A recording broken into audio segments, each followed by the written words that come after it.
It is Q&A time. I wasn't actually planning on doing a Q&A video, but I put out a questionnaire on my YouTube and also on Instagram asking for some feedback for something completely different, which was a project that I'm working on, and we're just in the data collection stage at this point. But I got some answers there that were actually just questions that I could answer here. It wasn't answers. I was asking a question, but you actually answered with questions because I was asking, what question would you give me? So it's, I don't know.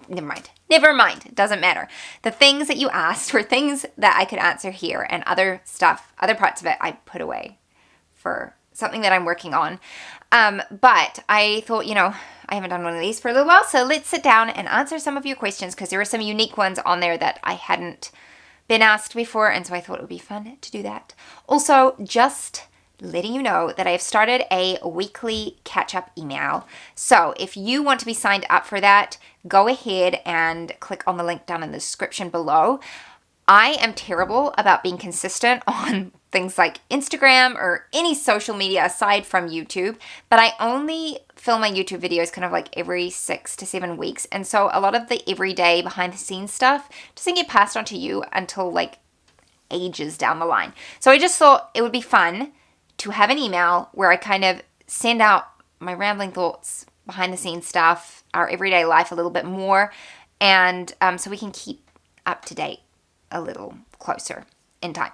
And don't think about it like a newsletter, because I don't want it to be like a boring, stuffy newsletter. I want it to be like a catch up over a cup of tea. If I were to have you to my house on an afternoon, and I would have you sit in the armchair next to my armchair, and we would eat something yummy and sip cups of tea or whatever beverage you love, and we would just chat away about our weeks. That is what I want it to be like. So if that interests you, go ahead and sign up, and you'll get a welcome email from me. If you don't get it within like 15 minutes, go ahead and check your spam folder because it may have gone there. Anyway, let's get on to the Q&A. Okay, first question is, do you go back to school in September? No, we don't. If you're new here or you just don't know this, I live in New Zealand and our school year runs according to the calendar year. So we begin school in February and it runs through till December. I take a bit of liberty with our schedule. We don't follow the terms here in New Zealand. We do our own terms. And we also start later and finish earlier and just kind of do our own thing. But no, so our summertime also is over Christmas, and so that's when we want to be on break. We don't want to be on break in the middle of winter when we can't go outside all that much and enjoy the outdoors nearly as much. Although this summer, let's not even talk about this summer. It wasn't a summer. It was just a rainy season. It was awful. So no, we'll be doing school in September, but we won't be going back to school. It'll just be a continuation of our school year. Okay, I got this question. She said, because it's important to recognize in ourselves, what's an area you feel like you do really well? That's specific to homeschooling.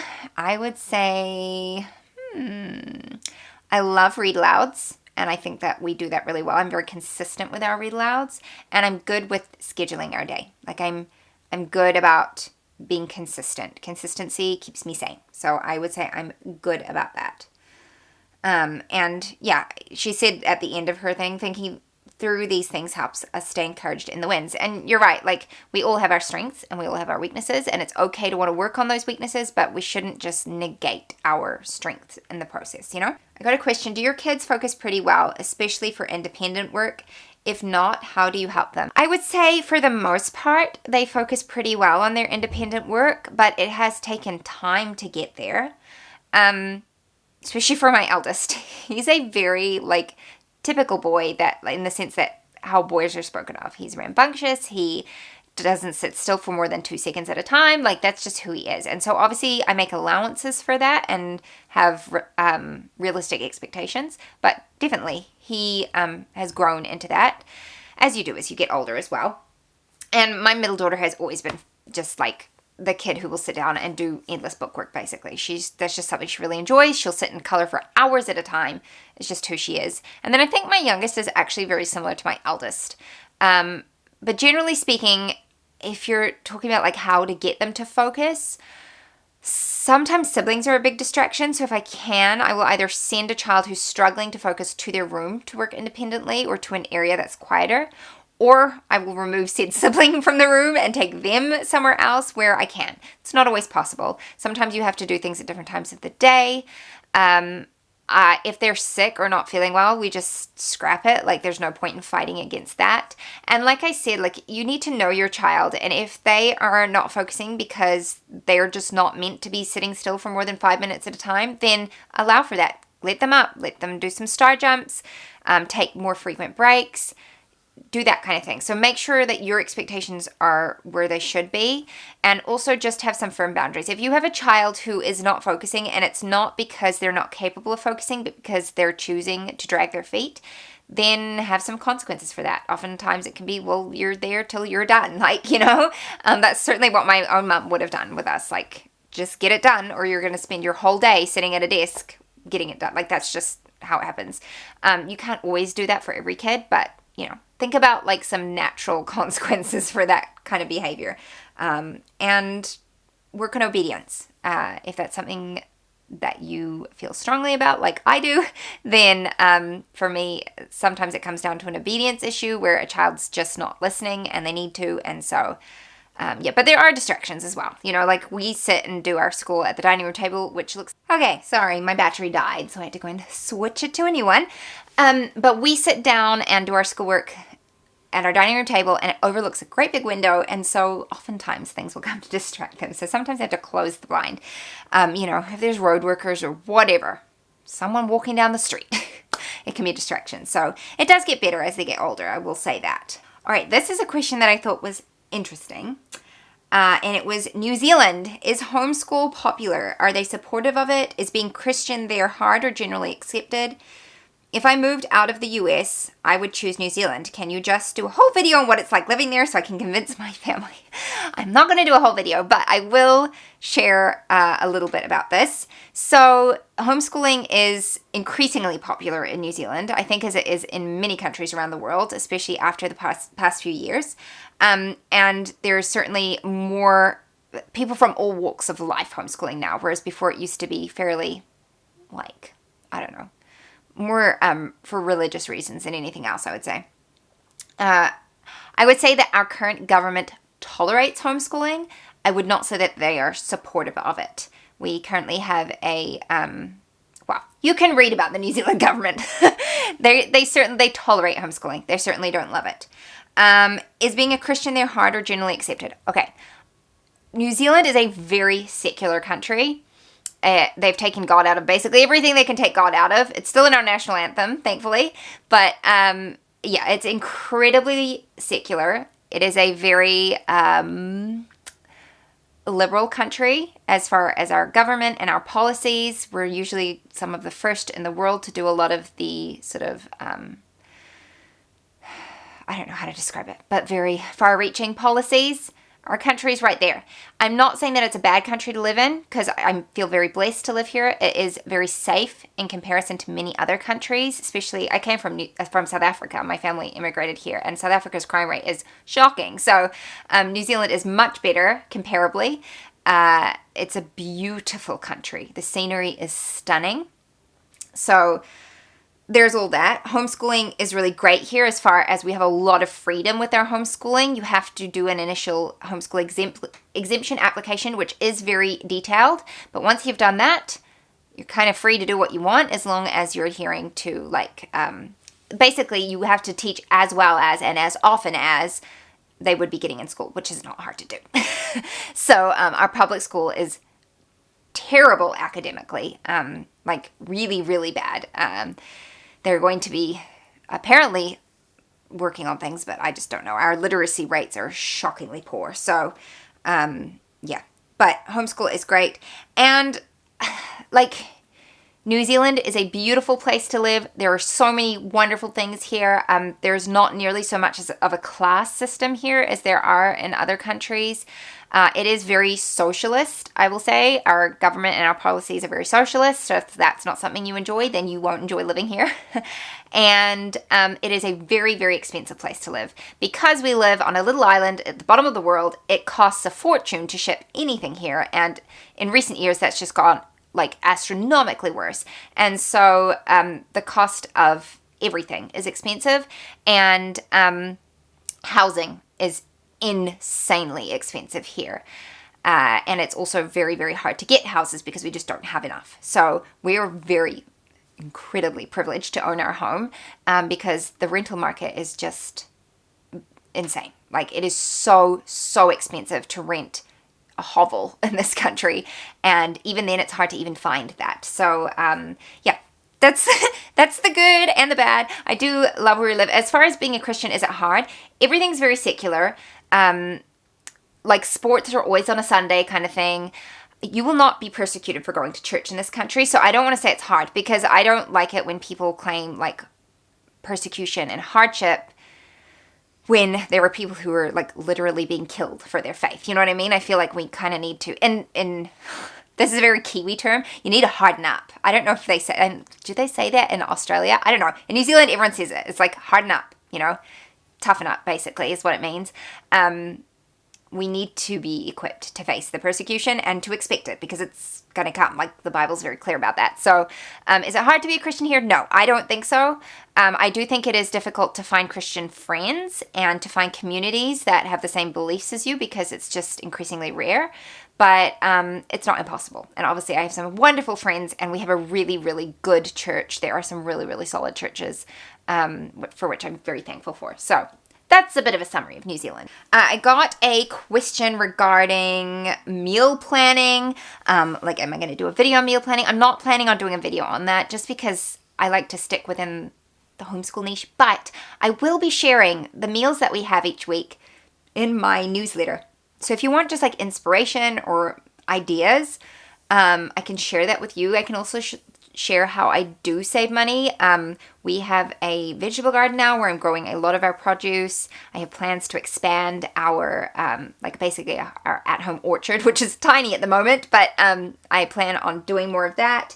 And maybe like tips, like we live in town.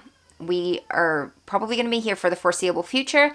And instead of bemoaning the fact that I don't live out in the country, I was like, you know what? God puts you where you are for a reason. I'm going to make the most of what I have right now and here. So basically, I'm trying to fill up our yard with as much produce and things like that. And it's not just for, it is sustainability, but there's so much more to it than that. Like, I want my kids to know these skills, to understand how things grow and how we make things work.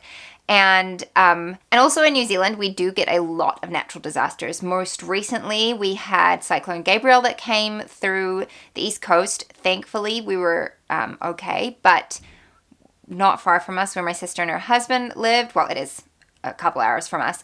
It was absolutely decimated. And unfortunately, that area is called the Fruit Bowl of New Zealand.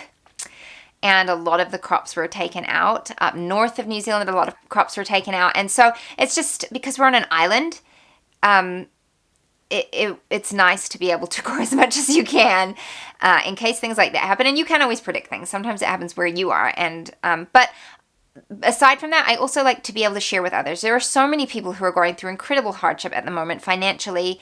And so I always think, like, I would rather have too much in my garden and be able to share that with other people than to, not plant enough or not do it at all. So there's kind of like a lot of reasons for that. But that all came from like a question about meal planning. But it's all kind of intertwined. So I can share more about that stuff in my weekly email, which will be down in the description, the link for that. When do you throw in the towel with a curriculum? It's so bad when you paid money for it, but after months of trying, it's not working for your child. That's a hard question to answer, because sometimes curriculums just don't work for our kids. Sometimes it's something maybe undiagnosed with our kids that we need to look into more. Sometimes we need to give ourselves more liberty with how we use a curriculum, how we change things up.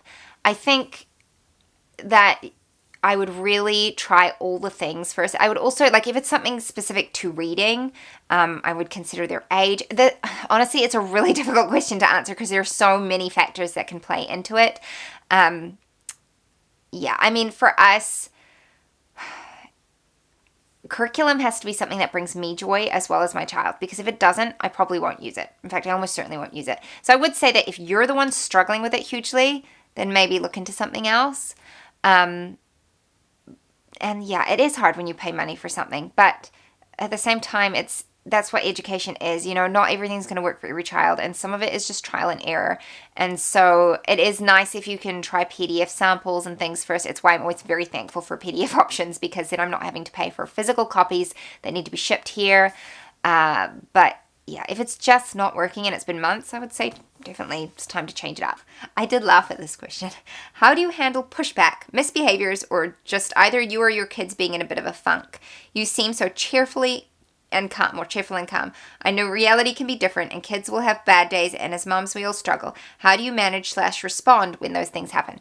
First of all, I just laughed when it was like, you seem so cheerful and calm, because I was like a raging hormonal monster last week. So, there's that. It's very misleading what I put on YouTube. And unfortunately, I don't know any way to avoid that, because I will not film my children having meltdowns. I will not put that on the internet. Ever. Never, ever expect that from me, because it is not coming. So aside from me saying that it happens and you taking my word from it, there is no other way that I can prove that to you. But my children do. I mentioned in our term update video that one of my biggest struggles in our first term was dealing with attitudes. And I certainly behaved terribly on some of those days. And I had to make lots of apologies. And there were certainly lots of time spent just cuddling my kid that I yelled at because I couldn't control my own temper. So I just want to clarify that I am not cheerful and calm in those situations. I struggle with it a lot. I really struggle with dramatic people. And obviously little ones can be very dramatic. So I have very little patience for it. But in saying all of that, that behavior is completely unacceptable. Despite the fact that I acknowledge that I do that, I do not want to be that person. I do not want to be that mother. And so it is something that I'm constantly working on. And all I can say is that in those moments, you have to call on the Lord. If you're a Christian, that is what I strongly suggest you do. Just take a beat and walk away and pray over the situation. I do think it can be hard because kids know the right words to use to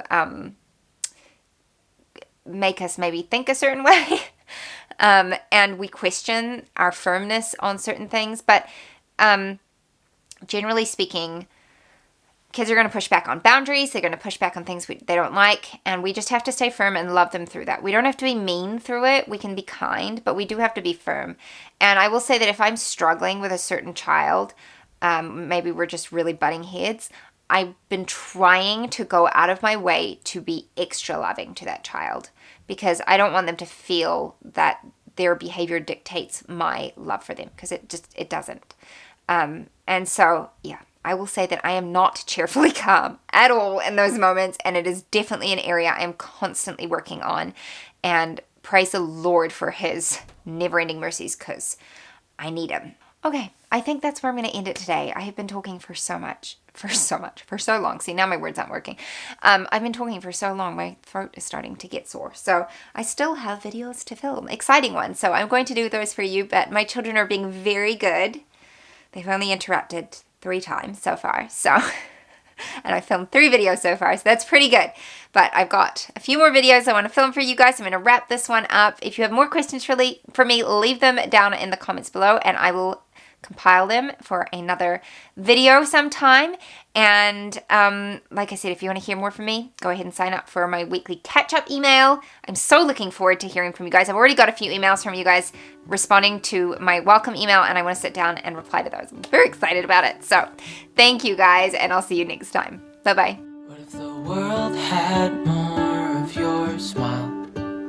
What if the wind could spread your love? What if your sweetness could reach everyone? There'd be no wars,